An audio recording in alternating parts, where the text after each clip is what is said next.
What is up, everybody? Welcome to Sales Stories in Real Life, episode 21. This is the show where sales professionals share their stories on times that they were on the buyer side and they were being sold to. I am stoked for today's guest. We met at the JB Sales Networking event here in Santa Monica. Shout out John Yes, Barrows. sir. He is a sales JB. professional. He is a sales professional wrapped in a marketer's body. He cares more about customer service than most CEOs. He's an OG GTM hustler who lives and breathes all things GTM. He is the growth partner at Emergence Capital. I am honored to welcome Doug Landis to the show. You didn't tell me what your story was before we were talking pre-show, so I have no idea what's Nope. coming. Why don't you hit us with your story, Doug? That's awesome. And the cool thing is, once you publish this, I'll call out the person who's involved in this because he's a CEO of now a very, very large software company, but at the time they were very, very small. First of all, thanks so much for having me, Alex. It was so great to meet you in person at the JB Sales event. Hashtag in real life. I love this. As you know, I was formerly the chief storyteller at Box. So anytime we have the opportunity to tell stories, or I have the opportunity to tell stories, I'm all about it. Although now I'm going to evaluate my story mechanics in this story as I'm telling this story, which could really screw me up. Anyway, okay, so wind the clock back. This is probably about, I want to say like 8 years ago now, maybe longer, 9 years ago. I was the VP of Sales Productivity, Chief Storyteller at Box. Our sales organization was really struggling with forecasting consistency, opportunity management consistency, right? Typically at that point in time, when you get to be about, I think at that point we were maybe like 150 reps or something. And there's a whole bunch of inconsistency all over the organization. And typically that's when you're like, oh, let's bring in a sales methodology so we get everybody on the same page. But what happened was a handful of our reps in the Midwest started using this little mobile app to update their opportunities on their phone. And the data that they were getting back was so good. Their forecast accuracy was like 0.2%. And of course, their manager was like, hey, you should check this product out. We should roll it out for the whole company. Now, typically, when that happens, if you're, an ops or a sales leader or something, somebody comes to you with this like amazing product. You're like, oh, this sucks. I got to go evaluate this. But I did. The product is Clary. And it's interesting because the salesperson was Andy Brine, who's the CEO and co-founder of the company. I think the company was maybe like 10 people. It was tiny, and it was just a mobile like opportunity management application. It wasn't all about forecasting. It was literally just opportunity management. But they had such incredible reports and dashboards, way better than Salesforce. I was like, oh, this is pretty cool. This is a pretty great way for somebody who's out in the field to update their Salesforce fields, to update their deals, to update their forecasts. Because when you're out in the field and you got to do a forecast call, it kind of sucks. You're like, ugh, I got to sit in a hotel for a while and do that. So I meet with Andy, I meet with the team, I get deep in the product. We go through security review. I'm like, okay, this looks pretty cool. And I, of course, do what I know I need to do. I get my buying group involved, which is basically at the time, our VP of sales, our head of enterprise, our head of commercial, head of operations, our CFO. I get everybody together. We go through this whole strategy on why this could really help consolidate or solidify the way in which we engage with our prospects. I built a business case, presented it. Everybody was on board. Everyone was on board. Like, awesome. This is great. And Andy was such a great partner. They were down in Mountain View. We were in Redwood Shores of Redwood City. So we were meeting all the time at a little office. So I was helping them do like product roadmap discussions. I basically became an advisor super early on. We bought the product. We rolled it out to everybody. We got 10% adoption across the board. No one used it. I spent a lot of money and we ripped it out. Like, I think it was like 6 months later. I don't know. Andy will have to correct me. Maybe I'm a little off on my numbers here, but it was a massive failure. Massive failure. So yeah, And interestingly enough, I almost got fired as a result of it because I spent all this money. I brought all these people in. I got everybody motivated and inspired. And I did all the right things. I checked all the boxes. And I got to say, and Andy did all the right things because he's such a pro and he really truly understands value. And, even their pricing model was based on like blocks and not like per user. And it was super interesting. But at the end of the day, here's what my big takeaway was. My big learning was whenever you take a rep, and I use this lens now in every sales or go-to-market related product that is connected to Salesforce. My lens is if it's going to require the rep to leave Salesforce and leave their existing workflow to go get access to something, while it may be incredibly valuable, it's going to get very little adoption. Because if you take people out of their existing workflow, they just don't, it screws up their day.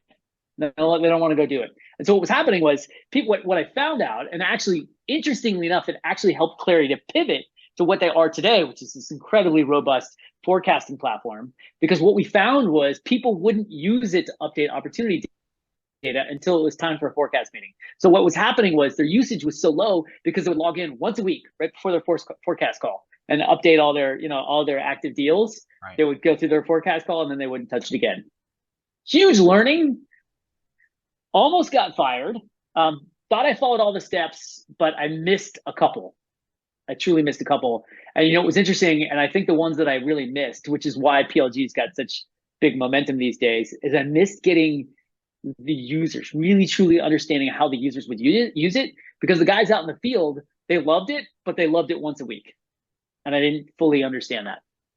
Oh man, what a roller coaster of a story. And my gosh, shout out to Clary. I would love to have either their CEO or Kyle on the show, just throwing it out there. But I love how it all came to start in that it was actually the salespeople that were using it first. Yes. So it was a bottom up sale that brought it in, which very much fits the PLG model of today. And this was now 10 years ago. So how did you ever figure out how those people found Clary and were updating on their mobile in the first place? Yeah. So again, here's how here's how connections and relationships work. So the reps in Chicago, Colin Frisbee, Colin, you out there? I'm going to call you out. Colin Frisbee and his team, Mike Twitty as well, and Andy all worked together at another company. I think Andy was the CEO of that company. They all worked together. So Andy reached out to his network to get people to use the product. Turns out we had a bunch of folks all on the same team in Chicago. And the other thing was, like Mike Twitty, who's the RVP at the time, I had so much respect for it. I love that team. So they had direct access to me, right? So Twitty, he's like, hey, I found this product. My team's using it. It's pretty badass. I trust him, right? He's a seasoned pro. We've got a great relationship. So of course, I'm going to take a look at it. It's not always the best kind of request, when you get all these 18 requests from 1,800 different people, like, hey, check out this new product. It's like, dude, I don't have time for this. But because he had built that relationship and because they all worked together at a prior company, that's kind of like how the whole connection happened. Pretty wild.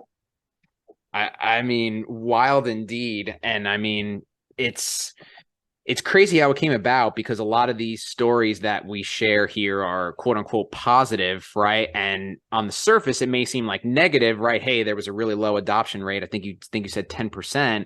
And so it didn't end up working out, but it ended up helping them to make a pivot that made them what they are today. And obviously they are a world-class product, a world-class team.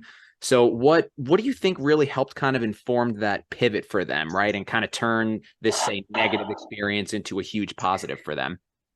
A couple things that I take away from this. Number one, I mean, no doubt relationships matter. I mean, the relationship that Andy had with Twitty and Colin and the team from previous company, relationship that I had with Colin and Mike and everybody in the Midwest region, like relationships matter. And so there was already trust there. And so, like, if Andy had just reached out to me cold, I'd be like, okay, I'll put you on the back of the list of people to talk to, because I didn't know him, right? But because he came through people that I knew and that I trusted, this relationship strength really, really mattered a lot. And huge kudos to Andy and their team, because what they did better than most companies I've ever seen is they listened. They listened so intently to us, to me, to our team, to our users. Yeah, it didn't work out, but holy smokes. I think what they realized is like, look, we all know Salesforce reports and dashboards suck. They're terrible. And as a rep, when you're updating your opportunities, right? And then you go like, oh, let me look at my dashboard. Dude, as it, you know, like an early stage company, if you're trying to build reports and dashboards, it may take you months if you're not savvy as to what to do, right? Clary had so much better data, and their reports and their dashboards and everything, and even their insights that they had, it was hard to use, but oh my gosh, it was so rich. And I think what they realized was there's definitely a there, but the audience is different. Selling it, you know, a bunch of seats to, you know, to a company like Box is different than going and becoming hyper focused on an audience like RevOps and a RevOps leader, which is part of the big pivot that they made. It's awesome. I mean, again, shout out to Clary, because obviously along these 10 years come a very long way. And I mean, my gosh, that team is obviously an enviable team with an enviable product. So good for them. That's such a great story. Sorry, I'm just here. I'm just hearing this real time, so I'm still reacting. It's wild. We were also talking pre-show. You said you had a good story about how you and John Barrows got linked up. Maybe you can hit us with a little 2-for-1 on this one, Doug. What do you say? Yeah, totally. I absolutely will. It's actually kind of funny because it's kind of similar, in that, so meaning like I was forced to kind of take a meeting. In this case, it was, you know, Twitty and Colin saying like, dude, you got to check this product out. You should really talk to these guys. So it's kind of forced. In this case, John Barrows sent a why you now email to George who was our CMO, and to Frank Van Veenendaal, who was the president. I think he was the president, or he was the CRO at Salesforce. And they both took the email. They thought it was so compelling and so well constructed. They both sent it to me and said, I want every one of our reps prospecting this way. And I was like, oh, son of a biscuit. Oh, okay, I guess I need to have a meeting. And so I reached out to John. I was like, hey, you know, got these 2 emails from, you know, my boss's boss at the time, and I want to learn more. And so we started talking. He's like, and I was like, look, here's the thing. I don't believe in. There's a lot of things that I don't believe in, because I think there's a lot of things out there that are just they're tactics, like cheeky little tactics, right? You can argue that why you now is a little bit of a tactic. It's smart. It's a smart tactic, but arguably it's a tactic, kind of like strip lining from Sandler, right? It's like, oh, well, Alex, you sound like you're in a good spot. Why are we even having this conversation? Next thing you know, you're like, no, I want to. Right. Those little tactics are interesting. You got to be really careful with them. So I was like, is this just a tactic? So John's like, look, so we were like, look, let's just do a test. Let's do a trial run. We'll get a group of 30, 40 people at the company. And then John was like, cool, I'm not going to lead it. My boy, Jeff Hoffman, who he was working for at the time, under the company name Basho, he's phenomenal. And John was like, he's going to lead it. It's like, okay, all right, no problem. And at the time, I don't know how long I'd already been there. Maybe I'd already been there 3 years or so. That one workshop, 30, 40 people, without question, unequivocally, was the single best training we'd ever done in the whole company, ever. And I remember looking at John. I'm like, dude, we gotta okay. Yes. All the leaders were like, we gotta roll this out to everybody worldwide. So then John and I went on a worldwide tour, you know, all around, literally all over the world, training everybody on why you now. And then my buddy Elliot Moore and I were like doing presentation skills training, and we just raged in all over Southeast Asia and Europe, and it was awesome. And now we're like BFFs. Hell yeah! How long ago was this? Whoo. Let's see. I've been at Emergence 6 years. I was at Box for about 5. So it's 11. So it's probably like 13, 14 years ago. Not crazy? Yeah, maybe 14, something like that. So I mean, this is like arguably. Yeah, me and JB, we go way back. We're OGs. This is arguably the inception of the why now, which to your point is literally still relevant to this day, right? Like obviously the technology changes, the technology advances, market changes, markets shift, but those same values and those same principles of selling to your point earlier, relationships matter, right? Like that's Yep. exactly why we do the show, is that what are those underlying principles that can go across and apply to anything? Yeah, totally. Totally. It's interesting. Like I'd say Sam, who you're going to have on as well coming up, it's funny. She's kind of modified it to show me, you know me, right? But at the end of the day, the ethos behind all of that is like, have an effing reason for reaching out. And do not ever make it about your product or your company, right? Make it about something interesting and compelling, that would want somebody to say, okay, I'm interested in giving you 5 minutes, because time is the most valuable commodity we all have. That's going to be a really good sound bite to pull there. That was absolutely perfect. I mean, why does the other person care, right? Like they care about themselves. Everybody cares about themselves, right? Spoiler alert. We like to talk about ourselves. We care about ourselves, Totally. right? We care about our own problems. We don't care about you. We don't care about your product. It's just kind of the reality of how things go. So that's a really, really good point to bang home there. And I liked the thread that you were pulling on with the tactics too, because that's what you and I were talking about at the JB sales event in person. And we were having a That's pretty right. entertaining conversation. And that was kind of around the challenger sale. And you were saying that you wanted to challenge Jen Allen to a debate. So Yeah. so that was a whole lot of fun. Doug is Yeah. one of the brightest sales minds you'll ever get to chat with.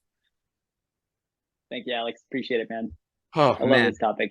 Yeah, this is this has been an absolute blast. If you have anything else that you want to dive into here before we hop off, now's a perfect time. Otherwise, feel free to You plug know, anything with the audience. I will say this. I've had the good fortune of being both seller and buyer, and I can tell you this much: I am a better seller by a factor of at least 100 because I have sat in the seat of a buyer. Um, Everyone needs to go through the experience of being a buyer of something. The problem is you can't role play this in your company. You have to actually literally be a buyer in an organization where you've got a P&L, you've got a whole bunch of people, looking over, there's risks all over the place that you, Alex, if you're the seller and you're trying to sell to me, you don't understand what's going on in my world. You really, truly don't. Unless you've actually sat in my seat and you recognize like, oh man, making a buying decision is really hard. We talk so much about like, oh, selling is hard. You know what? Buying is harder, because the reality is I whittle all this analysis down. I do all this work to make a decision, and we as human beings all go through buyer's remorse to a degree. To some degree or another, we kind of like, oh, is that really the right thing to do? I don't know, maybe, I hope so. But at the end of the day, especially right now, given the state of the economy, if I've got, my CFO's just said, instead of having 10 priorities, I only have 3, and you're one of the 3, so don't mess it up.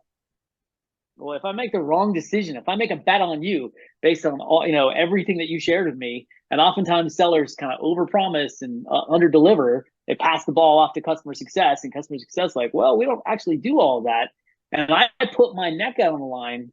Well, guess what? You don't get fired. I do.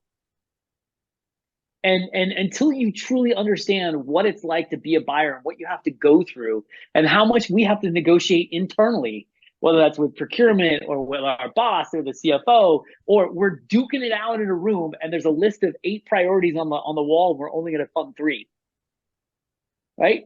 It is brutal. It's totally brutal. And I need to make this decision because I've got this project and it was part of my OKRs for the year. And if I don't finish this project, I don't get my bonus. Ooh, never thought about that. And so there's just a lot of complexity on the buyer side. So I'd say the best thing any seller could do is put yourself in the buyer's shoes, sit down, be a buyer at some point in time. That is such an important message to deliver to all sellers out there, because you're absolutely spot on. We see it as we're trying to make a sale, right? How do we get legal to push it through, right? How do we get the other person to say yes? How do we get them to believe in the technology? When in actuality, again, you're the perfect person to deliver this. You've been the seller, you've been the buyer, you're now on the VC side of things too. To your point, there's procurement that's at your throat. There's your boss that's at your throat. There's the state currently of the economy, right? Money needs to be spent more carefully. excuse me, any money that you do spend, you need to see a significant ROI on. To your point, if you don't see that, it's your ass that's on the chopping block, right? Not the Yes. salesperson. The salesperson gets the commission. You got the investors that are down your neck, right? You better make the right decision.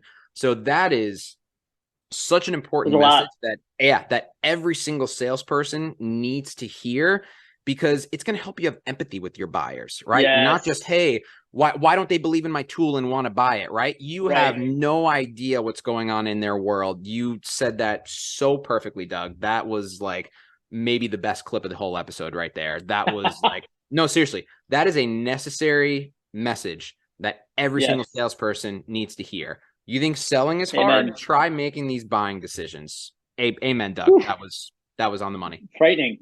Frightening. It's interesting. What that, by the way, the Clary mistake was one that I made. I made another one after that, and from that day forward, I think I basically spent like $200,000, and neither solution really worked or took off. From that day forward, I never made another buying decision. Anytime there was a problem in the sales organization, I'm like, cool, I need a sponsor. You're going to lead this. I'm not involved. I can't risk it. Like, I don't want to lose my job. No salesperson would ever know that unless you tell them. So, I mean, thank you so much for sharing so vulnerably and so open and so honestly. I know that every single person that watches this episode front to back is not only going to learn a ton and it's going to be entertained, but they're also going to look at their buyer situation in such a different light now, right? I hope Oh, so. I'm so upset, right? My buyer hasn't answered my email in 2 weeks, right? Well, maybe their ass is on the chopping block because of this decision that you're putting onto them, right? I mean, Or I mean, shoot, maybe maybe their kid just got let go from their job and they have nowhere to live. Now they're moving into their house. They're like, you know what? This buying decision that I know you need to have done by Friday, I got too many other things going on in my life right now. I mean, there's a lot of stuff that happens in this world, and we tend to think we get very myopic and think that like this is the deal. I was just talking to one of our CROs literally yesterday, and she's like, we got the green light. We're vendor of choice for this huge 400K deal. And I was like, awesome. Now's the time to get paranoid. She's like, what do you mean? And I was like, I don't mean to be an asshole, but at the end of the day, like this thing is not done until the ink is dried or whatever. Like, you get the email and it's a done deal, or until they actually get, they get their login information to get into the application. And like, the reality is so much stuff can go sideways even after you're selected from as vendor of choice. And she was like, yeah, but they said, everything just goes like wicked fast right after that selection is made. I'm like, awesome. But guess what? We're in the middle of an economic recession right now. I mean, we just had elections. Like, who knows what's going to happen? seriously, I can't remember who it was. I want to say it was Scott Barker. If it was Scott, shout out to you. If it was somebody else, please correct me. But in the beginning of a deal, you want to always be optimistic. In the bottom of the funnel, you always want to be a pessimist. Totally. And it's a Totally. huge, important distinction because, to your point, no matter what they tell you, things happen, other things come up. Yep. So, I mean, these are insights that nobody else aside from you can deliver, because again, you've been in all three seats, not just the two seats. You're currently in the third seat. So I mean, man, you are like the ideal guest. This has been amazing.